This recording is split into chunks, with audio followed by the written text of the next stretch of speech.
Hey guys, hope you guys have a wonderful day. This video is somewhat a little bit different.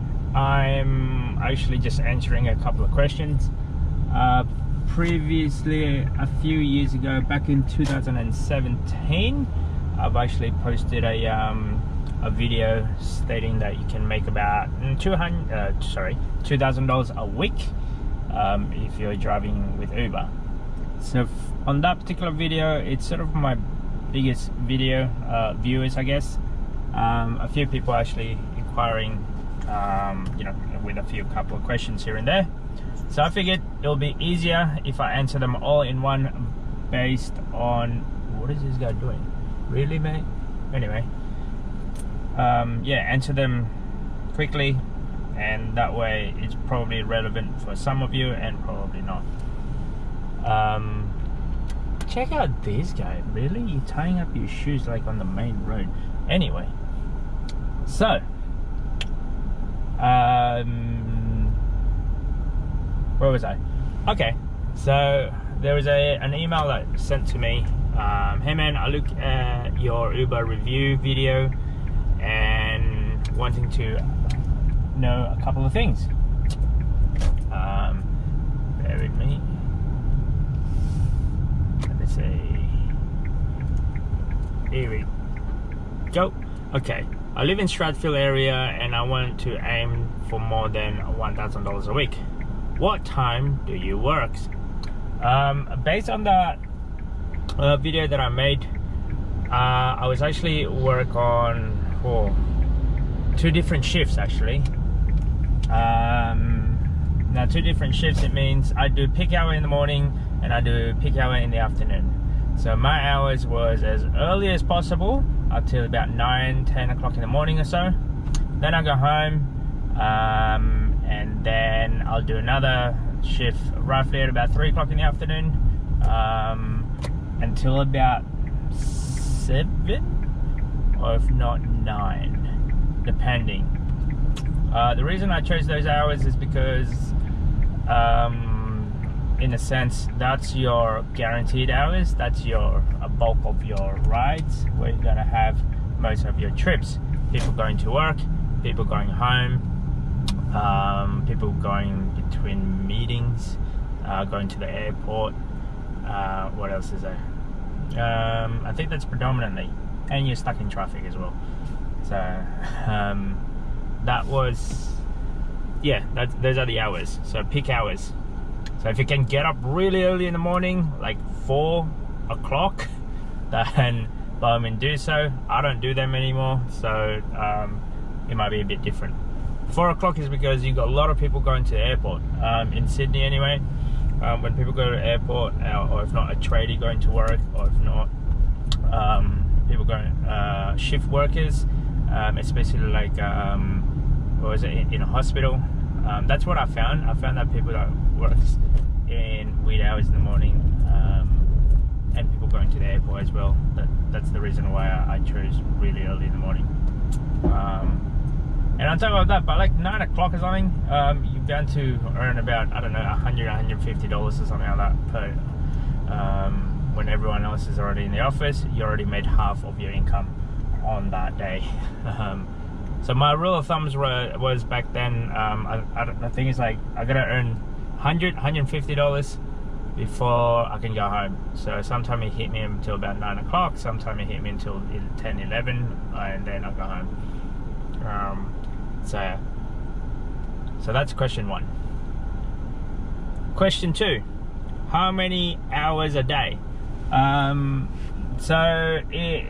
work around, I think it's on an average, it's about 10-hour days, you know, depending what time I wake up when I did that experiment. So 10-hour days being, it's split into 2, so 5 hours in the morning and 5 hours in the evening. In the middle I'll go home and rest and do what I need to do during the day. So if you were to do those hours, I'd say it's probably the best way for you to maximize your income. But it is a bit tough on your body because you gotta get up really early in the morning. And yeah, go home during the day, take a rest, and then do another shift in the afternoon. Roughly, I guess, from your school zone hours. So depending which state you guys actually are. School zone in here, roughly about 2:30, 3 o'clock, somewhere right there. And then do another one in the afternoon. Bear with me a second. I'll go stop somewhere in order for me to read the next question. There. Alright. What hours during Fridays and Saturdays? Like Fridays, I still work that, 10-hour shifts. Doing peak hour in the morning, meet my target of $100, $150, and then do another in the afternoon, meet my target, and then I go home. Now I don't work late nights. I work only, if I push it, it will be about 9 o'clock in the evening on Fridays, on Saturdays, or any day of the week. Purely because beyond 9 p.m, beyond 9 o'clock at night, you're not gonna have a good passengers experience. You get the drunks, intoxicated, people will be rude, but anything during the day, it's a lot more pleasant. My motto is this, well, the way I look at things is this: I'll take people to their first venue on Fridays and Saturday nights. So whether they're going to the restaurant to get their first drinks, okay? I don't take them home, and I don't take them between, if I can. Hence why it's 7 o'clock, because if it's 7 o'clock, 7 or 8 o'clock is people going to dinner, and then I leave it to that. I don't go beyond those times. So I hope that helped. And then on Saturday, my hours, again, I still do my early morning, but Saturday is a bit different. Usually I can go through the whole entire day without stopping, as there's a lot more demand. Again, 5 o'clock, 6 o'clock, 7 o'clock in the morning first thing. And if I have to, I'll drive all the way until, I don't know, 6 o'clock in the evening, or 7 or 8 o'clock at night, if I have to. But I don't do that anymore. Not good for your body, by the way, if you're doing that. It is not good for your body to sit behind the wheel for about 10 or 12 hours straight.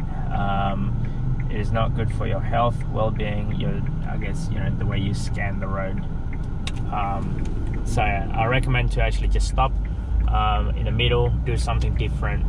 That way it gives your brain a little bit of a break from it. The other one would be, how do I manage a petrol?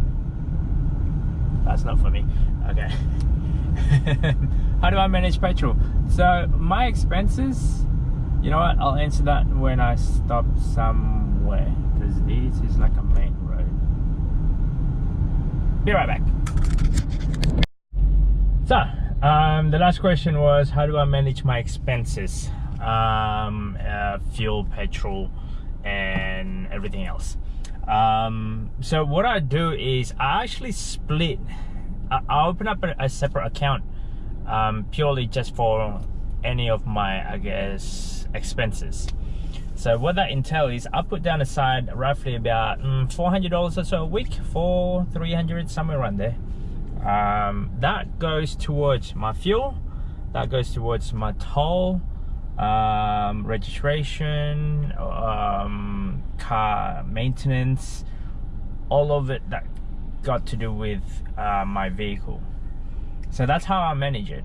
I don't know how you guys manage your expenses or your in terms of your vehicle, but for me the easiest way is that for every week, so when I actually receive an income or so, put down X number of dollars. It might be different between you guys compared to me. So yeah, my number is 400, your number might be a bit different. The reason why I put down that amount is because I've got my own personal car as well as my, I guess, my work personal car. Wow, check this out. I'm gonna park next to a Bentley,